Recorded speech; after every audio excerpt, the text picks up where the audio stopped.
actions.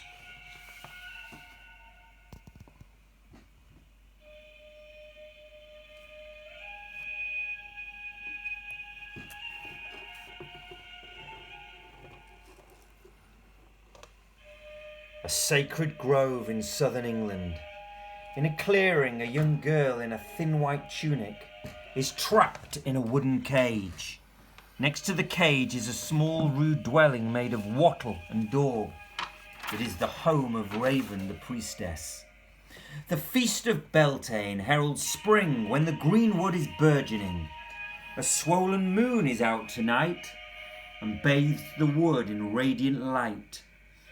In this place let this tale begin. Elusia, our heroine, fearful and deprived of food, is held as captive in the wood. Upon the peak of One Tree Hill the woodland air is cold and still. A druid priestess called Raven has locked her in a prison pen, because the wicked witch desires to burn her in the Beltane fires. Pale as a ghost and spectre thin, the hungry girl is shivering. But even in this dreadful place, defiance is shining from her face.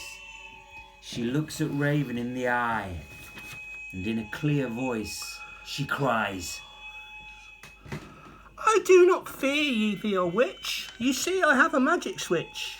My elder whistle I will blow, to summon up from down below an enemy that you will fear. A single note will bring him here. He is a woodland deity, and he will win my liberty. This taunt has raised the witch's hackles. She is angry. Now she cackles. Hold your tongue, you foolish child. Your hopes are vain. Your words are wild. That twig will bring a god to us. You cannot be serious. This I would love to see. You're the prisoner, not me. Tomorrow, if the weather's nice, you will be my sacrifice. When the moon is fat and full, its potency is powerful. The time is right, Elusia knows. Upon her alder twig she blows. The power of her magic lure draws up a creature from the floor. First the horns upon his head rise slowly from his woodland bed. Then his brow, his yellow eyes, his torso and his powerful thighs. His cloven hooves are never shod. Half man, half goat. He is a god.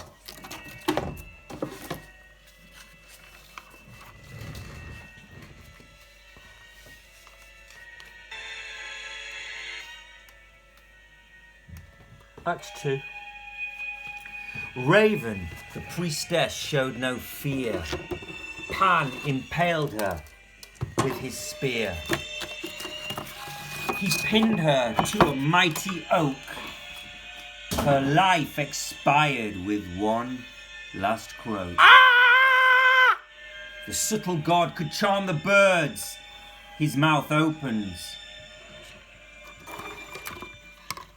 and here come words. Hello, my dear, 'twas good of you to blow your twig and pull me through from the dank and dark below. I have special skills. Oh, God. You know.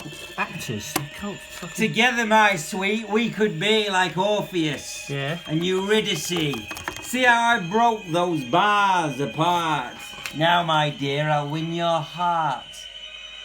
Elusia does not seem the sort to surrender to such sport. Sir, with such flattery, you will not gain my sympathy. Observing that her eyes are cold, Pan persists and grows more bold. I have roamed the wine-dark sea far from my native Arcady, to find in this English grove the charming wood, a treasure grove. The voice is like the honeyed choir of Hermes upon his lyre. Don't you like my poetry? Won't you spend the night with me? Sir, you are a hairy goat. That's not the way to float my boat. I would never lie with you. It's not something I would do. I would rather burn in hell. Because you're an animal. I assure you, darling, you will see that there is some man in me. The fires of love soon die away. Time is passing rapidly. Even in the sweetest bower it will fade, the brightest flower. On fair maidens you will find that it is equally unkind. Beauty is temporary. You must not waste its currency. The pulse of love is hot and fecund. We must not lose another second. I am handsome, you are fair, we will make a lovely pair. This is not fair, it is a suit. And this, my darling, is my flute.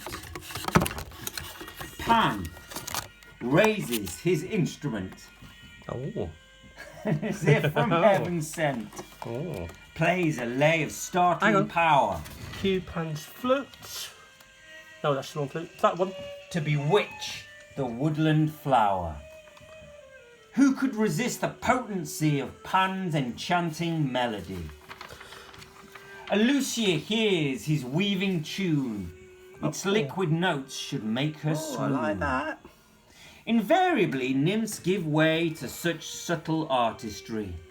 Triumphantly, the goat god blinks. He has gained his prize, he thinks. Does he believe this melody can win his maid so easily? Elusia's eyes are wide and bright. She is ready for a fight. She does not want to dance his dance. She is waiting for her chance. Like a deer, she skips and flees nimbly through the moonlit trees. Is that the end of that? Pan follows her not far behind. His blood is up. His lust is blind. I'll get you. Check him up and down. Act 3. Oh. Stop music.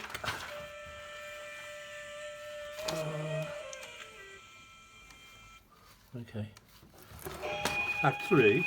At the bottom of the hill, its shining surface calm and still, a mirror to the snow-white moon, is a pool. She reached it soon. What would she do? Oh God. Sorry. Seleni's daughter, leap into the crystal water. She listens to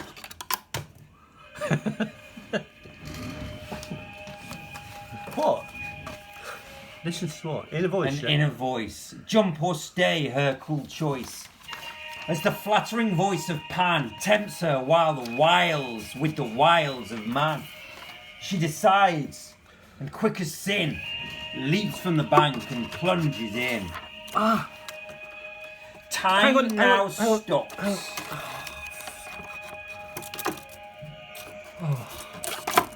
Plunges in. Okay. Time now Plunge in, stops. darling. Plunge, plunge. As if for years. Pan watches as she disappears. Where is it? Pan on stage, please. Pan. Could we have you on stage, darling? Thank you. Very good. Right, close up to the moon. In the darkness far below, forming in a golden glow, is a magic entity created from the power of three. Warrior, maiden and priestess. It is the Celtic white goddess. The water parts and she Hang on. Can you recap a little bit? 2 lines back. Is the Celtic white goddess.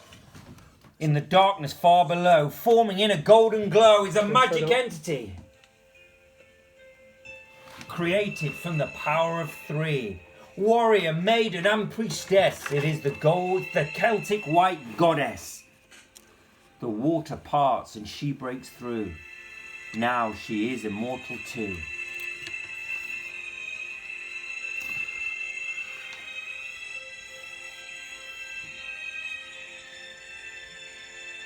It's at the end. Oh, Elusia. Elusia. I do not fear thee or thy flutes.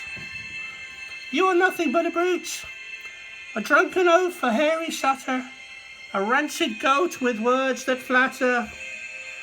Know I am your enemy, my sword can fell the thickest tree.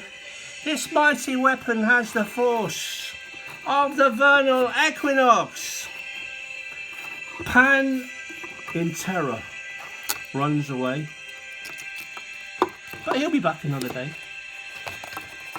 She rises in the sap of spring when the horse chestnuts are blossoming, and the bounty of the May cloaks the wood in gaiety. She will fight again with Pan. Look for the goddess if you can.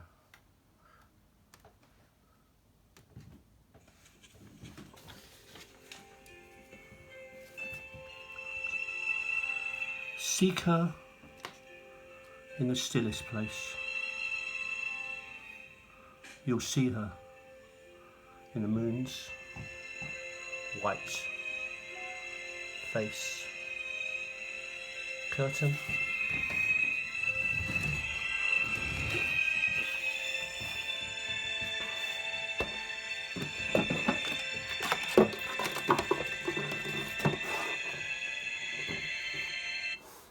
Thank you, ladies and gentlemen.